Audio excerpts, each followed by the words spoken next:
ñu ngi leen di nuyu bu baax a baax di amaat mbégte ak contentement toogaat ak yéen ci émission sunu leader di profiter wu ci occasion bi di leen souhaiter bonne et heureuse année 2021 dàkk 2020 di leen wax ne nag bi mooy premier numéro bu émission sunu leader ci atum 2021 honneur bi ñu daal di koy jox monsieur Abdou Salam Dieng kenn dootu ko présenter ci milieu politique bu région de Kaolack mais aussi au niveau de Dakar je peux même dire au niveau du Sénégal de manière générale donc moom la ñuy dalal tey ci suñu émission sunu leader à chaque fois moom mooy dalal leader politique yi di dalal les jeunes ambitieux yi nga xamante ne nii ñu ngi opter pour le développement de leur quartier de leur ville ou même du Sénégal donc tey moo tax ñu daal di dalal Abdou Salam Dieng Abdou Salam. asalaamaaleykum wa rahmatullah maa ngi leen di nuyu bu baax di leen sant vraiment di rafetlu émission bi sunu leader di sant yàlla bu ñu nekkee ñu koy ubbi ci 2021 bi di ñaan yàlla nag comme que ñoo ko ubbi yal na doon loo xam ne day law ba faaw yàlla def ci avancement yàlla def ci xéwal daal ci émission bi ndax am na solo bon maa ngi nuyu ñëpp di kontaan di nuyu la famille mes militants mes proches ñëpp di bëgg daal ci émission bi macha allah. alors Abdou Salam Dieng la ñuy dalal waaye laata loolu ma jaajëfal sama caméraman Mohamed Diaw l'infatigable tey moom moo ñuy accompagner ak équipe bu Saloum Actu bi yëpp Mohamed tey su ma la doon wax Abdou Salam nga présenté wu yow yaay kan. bon man Abdou Salam Dieng donc doomu Saloum la dëkk bu ñuy wax Koupéj bokk dans le département de Kaolack yàlla def nag ma def sama enfantité fii à Kaolack jàngi lycée Valdiodio Ndiaye am bac dem université Cheikh Anta Diop suivre anglais ba yàlla nu muy defee moo fa jógee ma ñëw ici delluwaat à Kaolack nekk dans l'enseignement dans le vacataire donc ci noonu nag depuis au lycée ci laa nekk di yëngatu politique ak yeneen yëngatu yoo xam ne wàllu activité la yoo xam ne sont des activités sociales luy jëmale avancement dëkk bi rawatina avancement population donc daal Abdou Salam Dieng comme ni ñu ko waxee benn politicien la benn professeur la benn nit koo xam ne la tey jóg na pour changer li fi nekk ndax yaakaar na ne li fi nekk baaxul te ñun en tant que jeune ñoo ko war a mën a changer donc looloo tax ñu gaaw vêtir benn costume koo xam ne day ñëw ngir changer mais en changeant ñu ne dañuy nekk un porte-parole pour défendre ce pays pour changer ce pays vers de nouveaux fins vers de la prospérité vers le développement. Abdou Salam ak sa yëngu politique am Abdou Salam ñu xamoon ko ak Thierno Bocoum Abdou Salam ñu xamoon ko ci benn milieu politique bu xaw a jege pouvoir bi tey mu décidé carrément quitter le pouvoir pour nekk opposant taxawal mouvement yi gis ko muy yëngu lan moo tax loolu. Bon ñun bu ñuy commencer politique dafa amoon ay convictions yu ñu tax ñuy politique parce que comme ni ma ko waxee rek dama ne man dafa am ñu tax ma politique ku mel ni Malcolm X. dañ ko yàgg suivre yàlla def ñu def département anglais jàng ci moom lu bëri gis ne premier moment doomu aadama dafa war a gëm boppam donc mu ne nit ki lépp looy def pour nga réussir ci il faut nga gëm ne yow mu koy def mën nga ci réussir soo gëmul ne yow mu koy def mënoo ci réussir doo ci réussir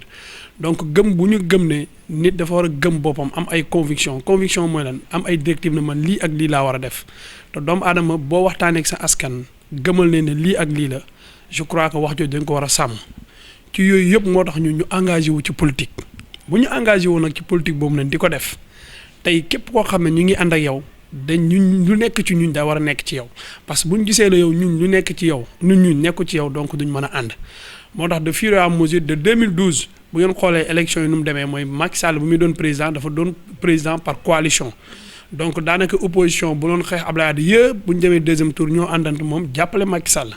yàlla def ne mu gagné nekk président mais bu mu nekkee président ñun amoon nañ ci moom yaakaar mais au fur et à mesure yaakaar ba mu ñu amoon mu commencé di ko trahir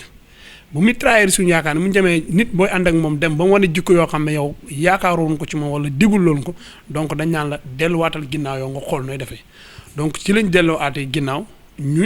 ñu xool lan la ñuy doxalee lan la ñuy def pour que ñun vision bu ñu amoon muy defar Sénégal def de telle sorte que Sénégal nekk un pays prospère un pays développé ba ëllëg kuy tudd développement ci bépp côté économique social côté bu ne ñu mën ciy tudd suñu réew donc loolu tax ñu delluwaat ginnaaw ñu jéem a dabaatal baatu askan yi waxtaan ak ñoom sensibiliser leen yee leen wax leen li fi nekk de du lii la ñu waxoon donc ñoom kon jot nañu changer ko parce que buñ ko changé wul danañu jëmee ci futur yoo xam ne du baax ci Sénégal donc loolu moo tax tey ñu engagé wu woon depuis 2017 yàlla def ñu taseeg Thierno Bocoum muy un jeune qui est très éloquent jeune boo xam ne pétri d'intellectuel donc ñu ànd ak moom mu war nañu ne politique c'est le leadership éclaté tu peux être leader dans ton fief donc jarul ku ne ñu ne kii la ku nekk rek fa nga nekk gëmal ne man la soo gëmee ne man la donc développement mën na am parce que développement mu ngi commencé développement personnel donc looloo tax ñu àndatoon ak Thierno Bocoum yàlla def na ànd bi nag vraiment ànd bu rafet la ndax bu ñu ànd ak moom ba léegi lépp loo xam ne politique war na ko ñu ngi koy def entre lui. yéen da ngeen adopté woon vision président Idrissa Seck. oui en 2019 élection am na. ba élection amee ñun tamit en tant que mouvement amoon nañ suy dem ci parrainage yàlla def na dem nañ parrainage mais ci parrainage bi avant ñuy yóbbu suñu collecté lu ñu collecté woon finalement dañoo waxtaan suñu biir ne comme nous sommes un petit mouvement qui vient de naître xam nga 2017 lañ judd donc nañu delloo suñu parrainage ñu retiré wu donc dañoo teel a retiré wu yàlla def na ñun ci jëloon 5 candidats moo ci jëloon 4 candidats avec le président Macky Sall ci 4 candidats yooyu. ñun suñu mouvement dañoo jëloon ne yan lañ mën a ànd ak ci 4 candidats yooyu mais Macky Sall moom bokkut ci mais 4 candidats yi la ñu choisiroon bu ñu ko defee am na ñu choisiroon Sonko am na ñu choisir Idrissa Seck am na ñu choisir tel bëri na ba mais la majorité gagne parce que du ñu fàtte ne ñu mouvement bu ñu mouvement démocratique la ëpp doole gëm na Idrissa Seck loolu moo tax président Thierno Bocoum na donc na dañuy ànd ak Idrissa Seck. donc ñu ànd ak Idrissa Seck ci 2019 comme que dañoo àndoon ngir élection yi gis nañ ne Sénégal dañuy tànn njiitum réew te ñun fekkee ne bëgg nañ Sénégal waruñu téye suñu loxo ne dañoo neutre nañ ci participer loolu moo taxoon ñu participer ci na ak ay moyens génnee xaalis daf ci génnee suñu militant génnee suñu lépp yàlla def élection yooyu ñu gagné ñu la deuxième ba élection yi pare nag ci lañu retiré waat kon donc depuis 2000 élection 2019 bu mu jeexee bokkatuñ ci la coalition Idy 2019 dañoo retiré wu donc ba fan yii nii gars yi bëri ñu doon yaakaar ne Idy bu demee ci pouvoir bi daf ñuy yóbbaale fekk nu ñu. parce que dégg nañ Thierno Bocoum moom sax def na sortie boo xam ne vision président Macky Sall jam ñaajo la yem Idy moo ko waxoon ay wax yoo xamante ne am na ci diggante Thierno Bocoum ak Idrissa Seck alors yow nga décidé léegi quitter complètement Idrissa Seck camp wu Thierno Bocoum wala yaa ngi resté ci camp wu Thierno Bocoum. bon actuellement où je vous parle donc sama politique man lu may gën a mën nii mooy politique bi daanaka politique communale lay mëne je mène cette politique dans la région de Kaolack donc gis nañ ne tey base bi la ñu gën a war a mën a defar te élections yu ñuy préparer ce sont des élections yoo xam ne élections locales la. c'est que tey ma ànd ak président Thierno Bocoum wala ma ànd ak keneen wala ma liggéeyal keneen loolu ça ne dépend pas de cela donc bu doon élection présidentielle mais ba léegi ñun coloration politique bu ñu am mooy mouvement Agir la ñu bokk bu Thierno Bocoum mais nag fii ci dëkk bi mu ñëw fii dans la commune de Kaolack wala dans la région de Kaolack parce que le mouvement Kaolack va mal day gérer tout le Saloum donc dans la région de Kaolack ñu ngi suñu mouvement dénommé mouvement Kaolack va mal. ñu ngi ci di liggéey ak ñeneen nit yu fi doo xam ne ay autorités lañ ci dëkk bi am ñoo xam ne sax ay nit ñoo xam ne lañ même société civile lañ bokkuñ politique mais gis nañ ne vision bii nii ak ñii nuñ tëral bu ñu leen jàppalee mën nañ faire quelque chose dans la commune donc ñoom ñu ngi ci terewul nag am na yeneen parti politique wala ñeneen ñoo xam ne tey am nañ frustré wu nañ ci pouvoir bi même ci pouvoir bi am na ñu ci foo xam ne gisuñ ci seen bopp wala joxuñ leen lu ñu waroon a jox ñu mer na dañuy génn ñoom tamit ñu ngi ñuy dégg ñu ngi ñuy gis ñu ngi ñuy woo. mën naa prendre exemple la présidente Aminata Touré l'ex-présidente du conseil économique social donc fan yi passé woon nañu ñu dem Dakar këram toog waxtaan ñu ne ko ñun Kaolack moo ñu ñor mu ne moom Kaolack moo ko ñor donc dafa bëgg ñëwaat pour defaraat Kaolack dafa bëgg ñëw comme lu mu pertoon mu ñëw defaraat ko fexe de telle sorte que Kaolack mën a nekk ci de bon rail donc ñu ne ko ñun tàllal lañ la loxo parce que ñun Kaolack moo ñu ñor képp koo xam ne jóg na pour defar Kaolack bu ñëwee ne ñun yaakaar na ne mouvement Kaolack va mal parmi les tant autres mouvements yu ne Kaolack yaakaar na ne boo àndee Kaolack va mal moom dina mën a atteindre objectif am ñun dañ ñaan ko kon dégg ñu ngi lay déglu di la xaar. Je ne comprends pas pourquoi nga écarter le président Macky Sall ci sa biir ne président Macky Sall bokkul ci seen choix après nga bëgg a ñëw ànd ak la présidente Mimi Touré bi nga xamante ni génnagul ba léegi biir APR. bon foofu moom da ngay déglu bu baax. Mimi Touré waaw très bien merci Mimi Touré je crois que ñëpp xam nañ fu mu jëm mais ne officiel la gut. waaw mais ñëpp xam nañ fu ñu jëm yàgg dana waaw man xam naa fu ñu jëm parce que man toog naa mu waxtaan naa mu am na yoo xam ne jarul mu koy wax ci biir mais daal ñun daal xam naa ne avenir bii ñëw ci kanam dañ xam fu Mimi jëm mais pare na moom APR ça m'est sûr et certain que moom pare na APR. déclaration de Abdou Salam Dieng. pour dire que soxna Aminata Touré moom pare na APR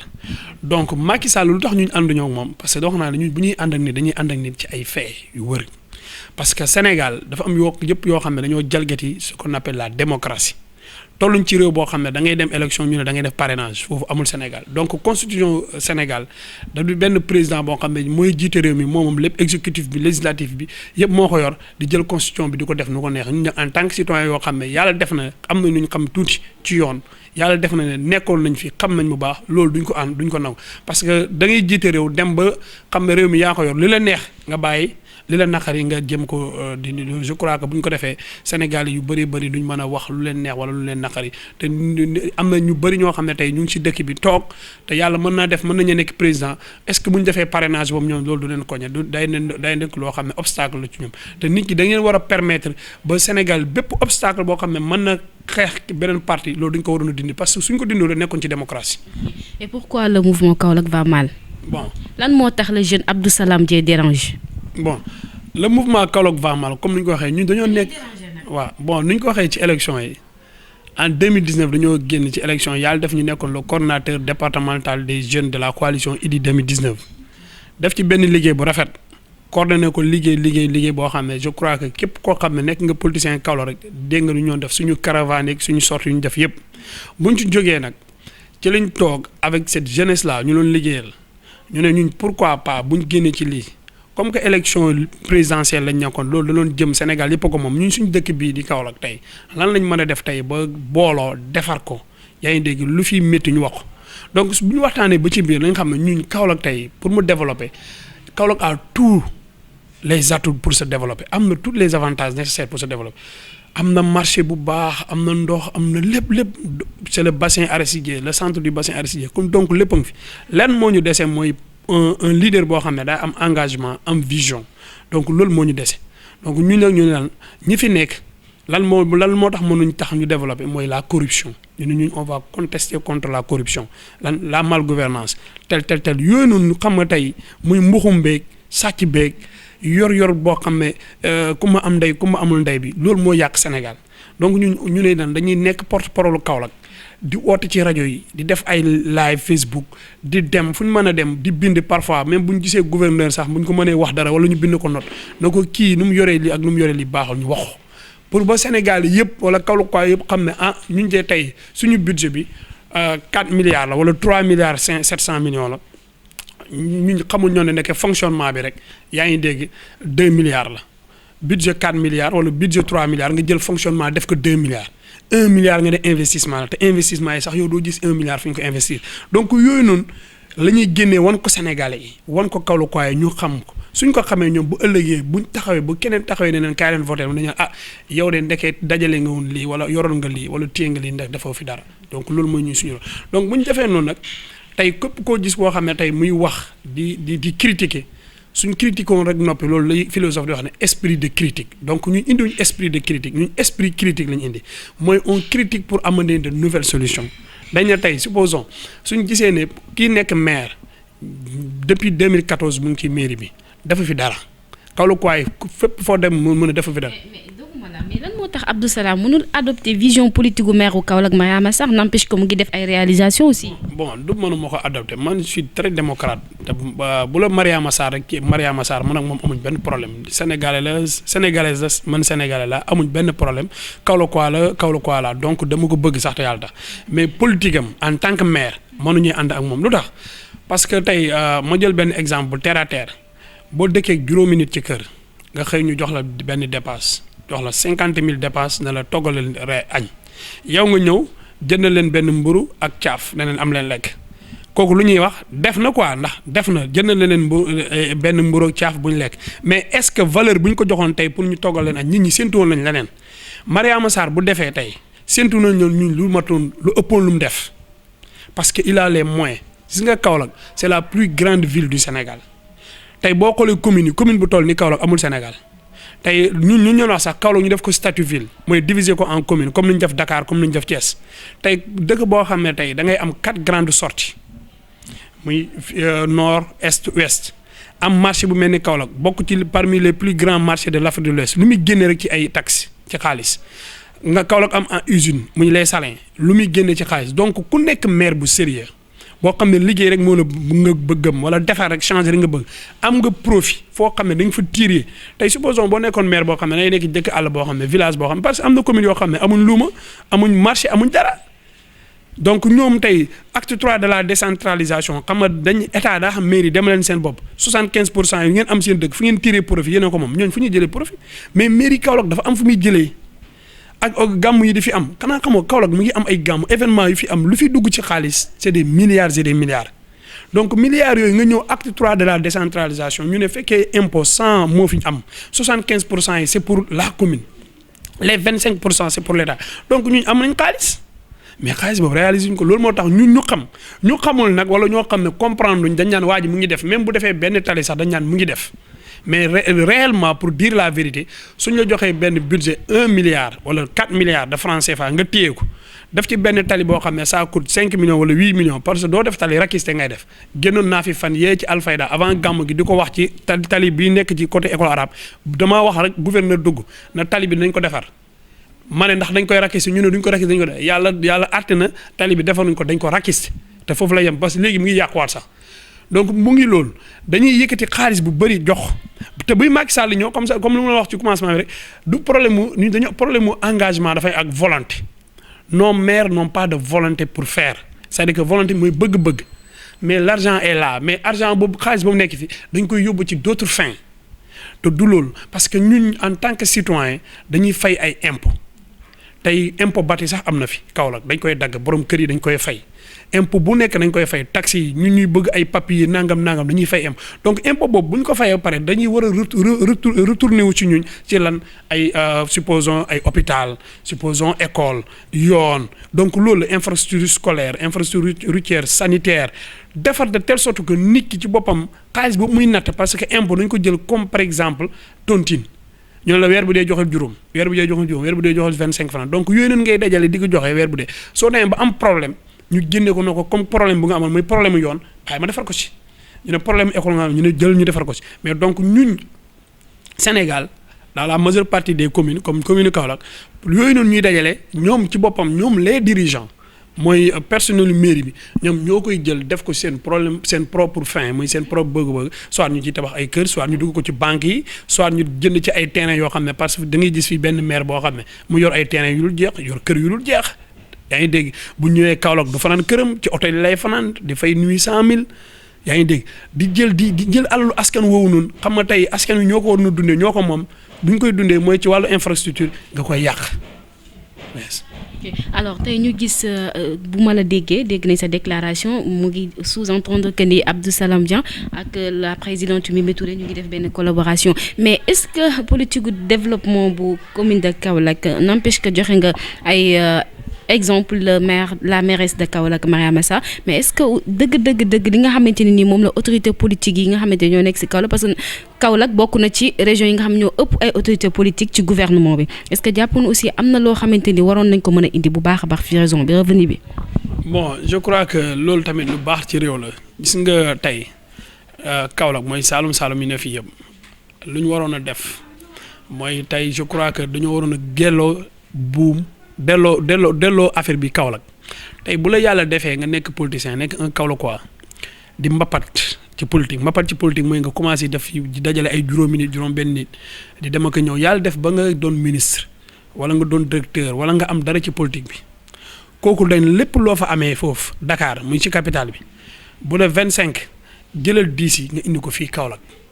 boo ko indee Kaolack soit nga ciy tabax kër sax Kaolack wala ngay indi benn entreprise wala ngay créer jël ay jeunes sax ñu liggéey loolu mooy defar dëkk bi mais malheureusement dañuy gis Kaolackois yi fii ñu fi ne ci gouvernement bi di politique la majeure partie bu ñu demee Dakar bu ñu ñëwaatee Kaolack événement moo fi am te bu ñu ñëwee dañuy fanaan ñibbi wala suñu ñëwaatee politique mooy jege si. donc politique mooy jege si donc Mimi Touré maa ngi ñëw politique mooy jege si bu politique jege see nag ñoom ñu ñëw nara naxaat Kaolack waaye population bi jëlaat lu ñu war a jël ci ñoom demaat donc dañuy utiliser comme sac boo ci defee li ngay def yenu yóbbu boo paree jël sac bi sànni bi boo ñëwaat jëlal sac bi def yóbbu te donc loolu moo war a jeex ñoom bu ñuy woot patriotisme bu ñuy woote ci ñoom fekkee am na bu ñu demee wuuti comme ce que faisaient les Italiens bu ñuy njëkk a commencé def ce qu'on appelle l'immigration dem ay Brésil ay am soo demee wuuti da ngaa war a ñib si defar donc lu ñuy wax politiciens yu dem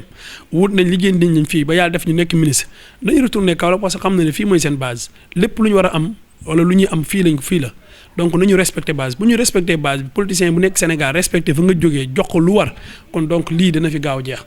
lu may wax loolu lu may wax Mimi Touré parce que Mimi Touré engagement bu lu tax ñu war a ànd wax naa ko dégg na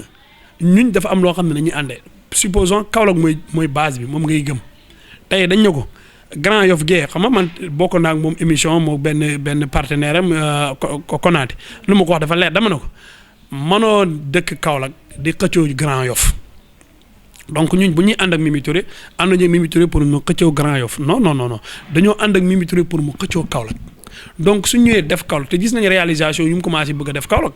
ñun am na projet yu ñu tëral yoo xam ne bu ko defee Kaolack yaa naa Kaolack waaye sax dootul wax. mais lan moo tax mu xaar ba bëgg a génn ci gouvernement bi dootoo teg réalisation Mimi Touré nekk jot na fi ay porte présidente CES nga yore ko defoo benn réalisation Kaolack premier ministre defoo benn réalisation Kaolack ministre de la justice defoo benn réalisation Kaolack tey nga xaar ba bëgg a génn Abdou Salam jël benn engagement dem ana milliards yi mu la jox wala millions yi. boo déglu loolu moom loolu nga wax noonu c'est le passé c'est dans le passé man je ne peux pas parler waaw ñu wax président waaw ko question boobu Mimi Touré ko moom tey boo gisee madame le ministre soo gisee ak moom nga ne ko madame non foofu mënu ma fee répondre parce que xam nga Mimi Touré ci biir débat bi te ñu ngi lay xaar nga ànd ak moom toog nga ak moom actuellement toog naa ak Mimi Touré ñu ngi waxtaan bi sori nañ pare nañ pour ànd ak moom donc ñun bu ñuy ànd dañuy jógee ci point A bi mooy aujourd'hui jëm vers le futur mais man je ne peux pas man mënuma arrière ci ginnaaw man boo ma arrière ci ginnaaw rek mooy man sama parcours politique nga may laaj mais parcours Mimi Touré moom man mënuma si dara. da nga daw question bi parce que daf la am lu mu la buuxal xanaa. non man wax naa sama politique comme tax xaw la quoi yëpp ràññi ma xam ma mooy sama politique du politique xaalis xam nga lu man aw ma xaalis kenn joxuma fi xaalis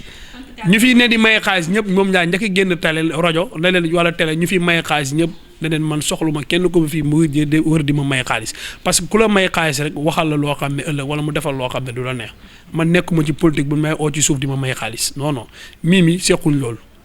nous sommes des techniciens sur la politique yàlla may nañu tuuti am xam-xam buñ ci am gëm nañ suñu bopp toog nañu waxtaan boo xam ne waxtaan bu technique bu posé wu donc mu wax ko na ko lii mooy suñ gëm-gëm non amul million amul sax 100 francs lii mooy suñ bëgg-bëgg lii mooy suñ gëm-gëm mënuñu lii de vraiment mën naa ko lii ak lii mën naa ko ñu ne ko kon ñu ngi lay xaar moom nag mu ngi war a ñëw Kaolack bu ñëwee Kaolack yéen ñëpp naa leen woo ngeen ñëw yaa ngi ne ñu recevoir ko ñu ne ko lii lañ bëggoon lii lañ wax su ko accepté on travaille parce que ñun Kaolack la ñu wax waxuñu la au niveau national rek Kaolack pour que Mimi Touré wala ñun Kaolack va mal mu jiitoon ñu wala ñu jiital ko ñu jël mairie bi parce que ñun dañoo bëgg mairie bi soit waaw mu jiitoon ñu jël mairie bi wala ñu jiital ko mu jël mairie bi rek ñu gouverner. parce que moo nekkoon sama question bi ci topp sax Abdou Salam Dieng mën nañu ko xaar mu nekk maire de Kaolack wala mën nañu ko xaar wala war na ànd ak candidat boo bëgg a nekk maire Kaolack. waaw suñu objectif daal mooy ñu xaar ñu nekk maire Kaolack ci lañ nekk instant mouvement bi ci loolu lépp la nekk ñu ngi wut nag foo yaakaar kuñ mën a coaliser ak ay fonds instant bi ñu ngi ci loolu rek la ñuy lijjanti chaque jour ci lañ nekk ñu ngi ci internet bi ñu ngi ci nit ñi ñu ngi def ay collecte de fonds di ñaan yàlla ay leader yu am doole yoo xam ne Kaolack waaye lañ même ñoo xam ne même politique ñu sax ñu ngi dégg bu ñu seetaanee maa ngi koy ñaan yàlla nañ ñëw soutenir ñu jàppale ñu ci ay fonds yaa ngi dégg jàppale ñu ci base ba mu dëgër même Mimi Touré keneen koo xam ne tey yaa ngi Kaolack bu la leeree na tey mën nga ñëw jàppale mouvement Kaolack va mal pour mu gagner mairie Kaolack ñoo jàppale ñu parce que ñu yaakaar ne ñu rek ñoo mën defar Kaolack waaw donc loolu. alors est-ce que tey mënuñu jàpp ne Abdou Salam am nañu làkkatu si ginnaawam aussi à part Mimi Touré. bon ñu làkkatu sama ginnaaw à part Mimi Touré mooy sama famille sama waajur yi sama papa yi ak sama papa yi ma dëkk ak sama tante yi ak sama ñëpp ñoo làkkatu sama ginnaaw di ma ñaanal ak sama rakk yi sama famille ak sama soxna ñoo bulul ñooñu gisuma ak militants yi gisuma lu làkk sama ginnaaw ñooy rek ñoo nekk sama ginnaaw di ma ñaanal ma am sama fit di dem parce que affaire bi je crois que comme waxoon naa ko suma gëm-gëm la yàlla def na gëm naa mbir mi fit bi mu ngi fii donc ñaan yàlla lépp loo xam ne bëgg naa ko rek yàlla may ñu fan bu gudd ak wér guñ ko réaliser. D'accord, revenons un peu ci discours président de la République ci nouvel an bi gis nañu mu génn def benn sortie boo xamante ni majeure partie des politiciens ou majeure partie des techniciens de la politique nee nañu d'accord ñu ci discours bi parce que bilan la def est-ce que yow aussi yaa ngi gisee comme ñooñu. Bon alhamdulilah discours bi seetaan naa ko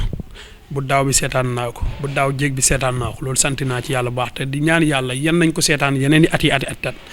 donc discours bi man li ma mën a jàppee mooy copier-coller chiffres yi rek la ñu wàññi parce que bu ngeen xoolee Macky Sall lu mu doon wax daaw ak li mu wax ren daanaka amul différence bi mooy chiffres yi mu doon tudd par exemple mu ne ren ci wàllu récolte agricole bi am nañ lii. Donc yooyu ñoo wàññeeku chiffres yi la changé mais donc même wax ji la même kii la même booy xool wax ni muy waxee ni muy wane ni muy dictature bi muy jaay toujours moom Macky buy wax day wane ne man rek maa fi nekk may diriger man may doxal kenn nangam na donc dañ toujours waxam. dañ waaw nekk fi moom kese aussi parce que jël na ki nga xamante ni moo nekkoon deuxième ci élection Idrissa Seck à ses côtés. non waxee ma foofu c'est-à-dire que dañuy sentir ci waxam tuuti dictature tuuti forcing. te dëkk bi dara changé fi waxam waaw dara dëkk bi doxul Sénégal tey la gën a métti mënoo jógee ci réew moo xam ne dafa jógee ci mbas depuis mars 2020 daanaka ñu ngi tëj dëkk bi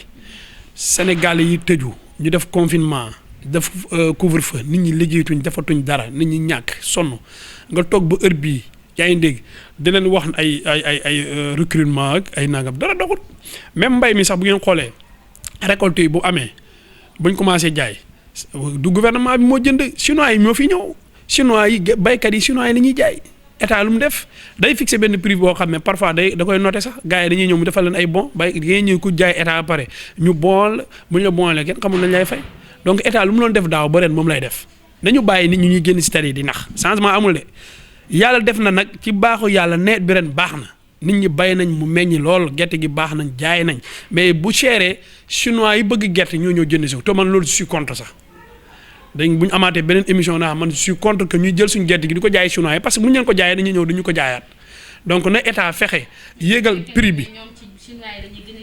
waaw baykat yi ñoom seen intérêt lañ topp mais état na topp intérêt boppam intérêt buy développé réew parce que le fait que chinois yi jënd gerte gi à 300 francs dem yóbbu ko seen dëkk transformé ko ñëw di la ko jaayee à plus de 10 000 francs wala nangam loolu dafa métti ñun ñu jënd gerte gi à 300 francs ñun produire ko suñu dëkk créer ko gerte gi mën nañ ciy génne ay produits yu bëri comme par exemple dëwlin par exemple chocolat bëri na lu ñu ci mën a tirer nañ ko jéem a def nañ indi ay usines yoo xam ne mën nañuy permettre Sénégal yi bay gerte ñu def ko dans le Saloum wala dans le bassin arachidier képp koo xam ne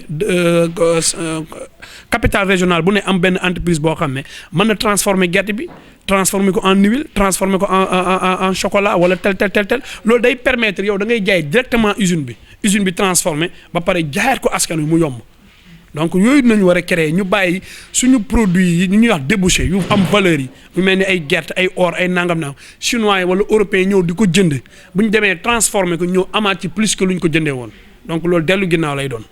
alors lan moo tax le jeune Abdou Salam Dieng démarqué wu complètement ci système politique bi nga xamante ni jeunes politiciens yi région de Kaolack ñu ngi koy def parce que gis nañ ne folklore et tout ça mu ngi am à chaque fois ñu ngi génn ñu ngi leen di dégg mais le jeune Abdou Salam Dieng à chaque fois dafay démarqué wu ci benn système politique. waaw bon man boo xamee sama turandoo mooy faraxaan si nga man bu mu bëgg gars yi di ma suivre toi dafa am lu ñuy wax faraxaan mooy porte-parole la nation de l'islam nekk ci États-Unis donc ñun dañoo politico américain lañ gëm dañoo gis ne tey Amérique les États-Unis c'est la première puissance du monde du côté économique militaire lépp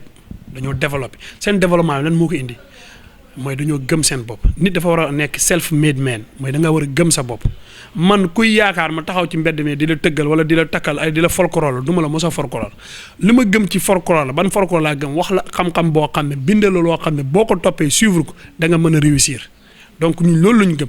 ku ñu yaakaar nag ñu taxaw si mbedd wala sa 2000 francs wala nangam ñu lay wëyal di la tàccu mosuñ ko def ci politique mosuñu dem di wër kenn mosuñ dem dajju kenn yàlla def na duñ ko mos a def ñun ñuy oo politiciens yi mooy nañ ñu oo ci ay débat nañ ñu oo ci débat yoo xam ne débat d'idées yoo xam ne dañuy jël jeunes yi Kaolack yi ndaw Kaolack ñu gis nañ ñi politique mooy opposition wala pouvoir ñu teg leen ci débat yoo xam ne ñu déglu Kaolack yi mën cee tirer yeneen ñoo xam ne tey ñu ngi ci société civile wala ay militants lañ mën a poser question ñu débat yooyu dañuy permettre wala ay atelier sax ñu ngi programme ay atelier defal femmes yi ay formation danañuy defee formation yoo xam ne dañu mën a jël tey le 1000 là la ñebbe yu fi ne ñoom ñu transformer ko def formation yoo xam ne nañ ñuy defaree ay saabu formation yoo xam ne nan la ñuy defaree tel loolu la ñuy defaree ay costumes yi sax wala daal ngaay donc yooyu la ñu war a def politiciens yooyu nekk ci pouvoir xam nga ils ont les moyens yooyu genre atelier yooyu la ñu waroon oo Kaolack ñu bañ ne fi di tàccoo ko tëgg war a organiser ay sabar organiser ay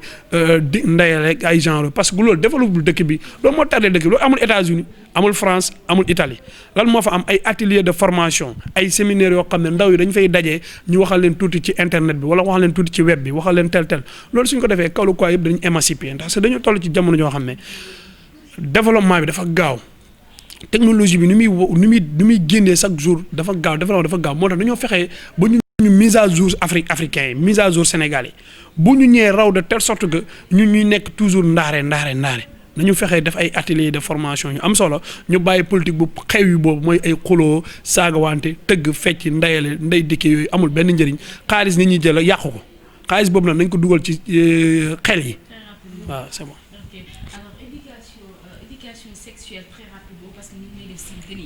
L'émission tire à sa fin. Donc en tant que professeur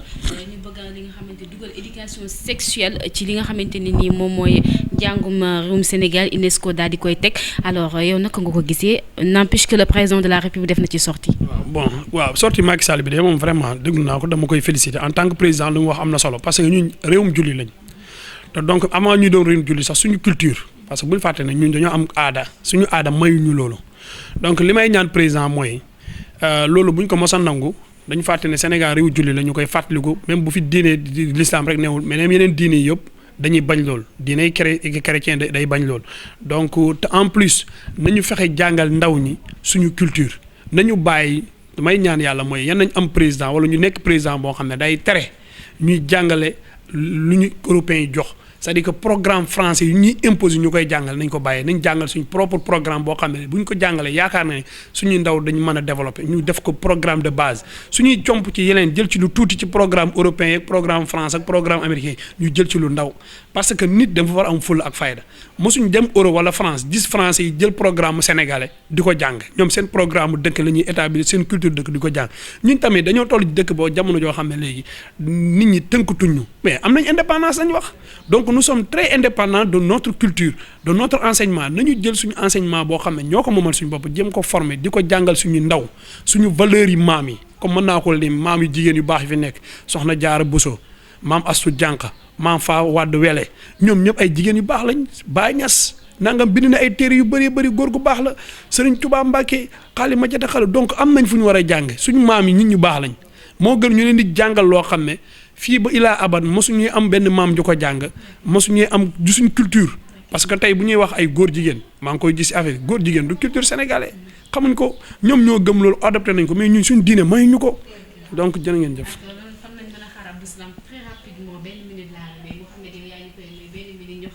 ñu wax ak Abdou Salam ci li nga xamante ne nii moom mooy projet yi nga xamante ni Abdou Salam mu ngi koy waajal ci région bu Kaolack. bon région bu Kaolack projet yi mu ñuy waajal léegi nii mooy su yàlla defee ba président Macky Sall jeexal luñ mbas mi jeex bañ may Sénégal yi ñu def seen regroupement mooy suma atelier yi ñu wax parce que atelier de formation yi donc bind nañ lettre yëpp dañ ko war a yóbbu ci gouverneur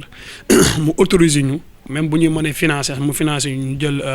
fii nii Kër Gan dafa benn salle dafa def ay atelier pour former femmes yi groupement GPF yu nekk Kaolack yëpp nag ñu leen ciy invité incha allah dañ xool ñaata groupement de femmes lañ am pour ñu dem fa ak groupement de jeunes yi incha allah atelier lañ ci wax atelier yi nag moom c'est divers bëri na yu ci nekk daanaka mënumaa lire yëpp. à part cela donc projet bu ñu am mooy élection yi bu ñu ko toxalul maa ngi dégg dañ koy pousse bu ñu ko toxalul ñaan nañ yàlla pour bokk ci donc loolu projet politique la donc atelier yi daal ñu ngi ci Kaolack waaw xaar ñu comme candidat wala xaar ñu comme ñu soutenir benn candidat daal loolu daal incha allah ñu ngi ci. bon maa leen di sant bu baax di leen gërëm di la sant yow Ndeye Amy Diop vraiment journaliste bu am xam-xam nga ku baax nga sama waay nga di gërëm Saloum Actu di remercier bu baax a baax ndax émission bi mooy suñu leader émission bu am solo la parce que lii nii leader dafa war a am ci gox bu nekk loolu mooy leadership éclaté nit ki gox bu nekk dañoo am leader yoo xam ne ñoo di nekk seen porte-parole di leen waxal di leen kaasal donc loolu vraiment kontaan naa ci maa ngi gërëm sama papa sama yaay sama waa famille yëpp rawatina sama soxna di leen gërëm di leen sant di ñaan yàlla daal Sénégal jàmm am fi di ñaan yàlla ñu fekkee 2024 ak ay at yu bëri ci kanam ba lu fi nekk ñu mën ko dindi ñu teg président boo xam ne président bu baax la ci réew mi ma mën a yóbbu Sénégal vers le développement merci beaucoup. merci beaucoup c'était Abdou Salam Dieng moom nekk tey moom moo nekkoon suñu invité meilleur homme politique c'est pas pour rien ñu jox ko meilleur homme politique région bu Kaolack ndax gis ngeen ni mu